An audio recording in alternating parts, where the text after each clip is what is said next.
नमस्कार मित्रांनो, ठरलं तर मग या सिरीजमध्ये काय घडले आपण ते बघणार आहोत. लोकेशनवर अर्जुन आणि सायली पोहोचतात. त्या ठिकाणी पोलीस देखील आलेले असतात. त्याच वेळेस अर्जुन अशी विनंती करतो की इथपर्यंत कशा आल्या त्याचं लोकेशन कळेल का. तो विवेकला विचारतो असं बोलतो. इकडे ते गॅरेजच्या आसपासच असतात पण त्यांना एक्झॅक्ट लोकेशन कळत नसतं. त्यावेळेस सायली बोलते, मागच्या वेळेस नागराज काकांचा पाठलाग करत करत याच ठिकाणी ती आली होती.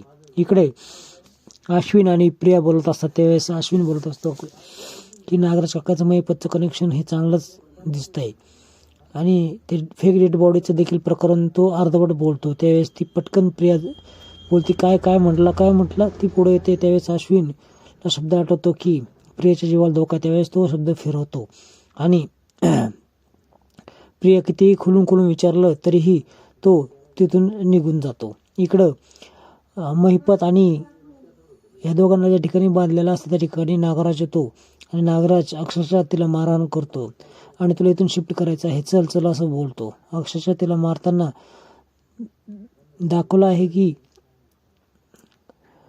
ती खाली देखील पडते. काय करावं याला काय सूत्र नाही, याची चांगली धांदळ उडालेली असते. महिपत मात्र हसत असतो. माझ्या माणसानं बाहेरून बोलव म्हणजे शिफ्ट करायला अडचण येणार नाही असं तो बोलतो. पण तो कसा बोलवणार. शेवटी तो प्रियाला कॉल करतो. प्रियाला सांगतो की इकडे तू माझ्या मदतीला ये. त्यावेळेस त्यावेळेस ह्याची खिल्ली उडवते ती आणि ठीक आहे मी तुमच्या मदतीला येते असं ती बोलते. इकडे नागराज हे देखील सांगतो की सुमनला देखील मीच किडनॅप केलं आहे. असं काय अशा सगळ्या डिटेल देत जा ना काका असं ती मुद्दाम बोलते. तशी ती निघायला लागते. त्यावेळेस पूर्णाजी तिला अडवते. पूर्णाजी ही म्हणते की घरात थोडा स्वयंपाक पडला आहे तेवढं करून घे आणि मग कुठं तिकडं जायचं ते जा. काशी तू बाहेर जाऊन काही उपयोगच नाही. इकडे कल्पना अस्मिताशी बोलत असते. त्याच वेळेस सचिन समोर होतो. सचिनला ती बाहेर काढून देण्यासाठी सांगते आणि तू गेस्ट हाऊसमध्ये थांबायचं आहे असं ती बोलते. इकडे पूर्णाजीचं पूर्ण लक्ष प्रियावर असतं. ती काय करते काय नाही याच्यावर.